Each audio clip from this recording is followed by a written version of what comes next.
പെസഹ രഹസ്യ ഭാഗത്തെയാണ് അവിടെ നമുക്ക് മനസ്സിലാക്കാൻ പറ്റുക.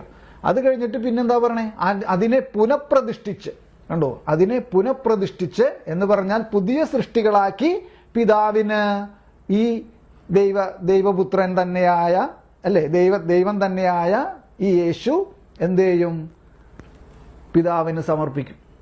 അങ്ങനെ സമർപ്പിക്കുന്നതിലൂടെയാണ് രക്ഷകന്റെ മിഷൻ, യേശു ഏറ്റെടുത്ത ദൗത്യം പൂർത്തിയാക്കണം. മനസ്സിലായോ? അത് അവന്റെ രണ്ടാം വരവിലാണ് അതിൻ്റെ എൻഡ്, അല്ലെ, അതിൻ്റെ അവസാന ഭാഗം അവന്റെ രണ്ടാം വരവിലാണ്.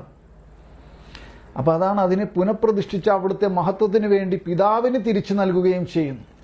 എന്നിട്ട് പറയാണ്, ശിരസ്സായ ക്രിസ്തുവിന്റെ കൃതജ്ഞതാ പ്രകടനത്തിലുള്ള പങ്കാളിത്തമാണ് അവയവങ്ങളുടെ കൃതജ്ഞതാ പ്രകടനം. ശ്രദ്ധിച്ചോ നിങ്ങൾ? ശിരസ്സായ, അല്ലെ, നമ്മൾ പഠിച്ചിട്ടുണ്ട്, അല്ലേ, ക്രിസ്തു. സഭ എന്താണ്? ക്രിസ്തുവിന്റെ ശരീരമാണ് എന്ന് പറഞ്ഞു. നമ്മൾ ഓരോരുത്തരെയും സഭ, അല്ലേ, സഭയുടെ ഭാഗമാണ്, സഭയാണെന്നൊക്കെ നമ്മൾ പഠിച്ചിട്ടുണ്ട്. അപ്പൊ അതിനോടൊപ്പം തന്നെ, അല്ലെങ്കിൽ അതിനേക്കാൾ ഉപരിയായിട്ട് ക്രിസ്തുവിന്റെ ശരീരമാണ് സഭ എന്ന് നമ്മളെ പഠിപ്പിച്ചിട്ടുണ്ട് സഭ. അപ്പോൾ ആ ശരീരത്തിൽ ആരൊക്കെയുണ്ട്? നമ്മൾ ഓരോരുത്തരും ഉണ്ട്. മനസ്സിലായോ? ആ സഭയാകുന്ന അവന്റെ ശരീരത്തിൽ നമ്മൾ ഓരോരുത്തരും അടങ്ങിയിരിക്കുന്നു.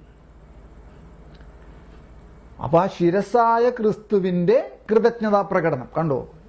ക്രിസ്തുവാണ് കൃതജ്ഞത അർപ്പിക്കുന്നത്. എങ്ങനെ? താൻ അർപ്പിച്ച ബലിയിലൂടെ ക്രിസ്തുവാണ് എന്ത് ചെയ്യുന്നത്? പിതാവിന് എന്ത് ചെയ്യുന്നത്? കൃതജ്ഞത അല്ലെങ്കിൽ നന്ദി പ്രകടനം, അല്ലേ, നന്ദി അർപ്പിക്കുന്നത്, കൃതജ്ഞത അർപ്പിക്കുന്നത്. അതിൽ നമ്മൾ പങ്കാളിയാകണേ ഉള്ളൂ. നമ്മൾ പങ്കാളിയാവുന്നതേ ഉള്ളൂ. മനസ്സിലാവുണ്ടോ പറഞ്ഞതിന്റെ ആ പൊരുളെ? അതെങ്ങനെയാണ് നമുക്ക് മനസ്സിലാക്കി എടുക്കാൻ പറ്റുക? കണ്ടോ? ശിരസ്സായ ക്രിസ്തുവിന്റെ കൃതജ്ഞതാ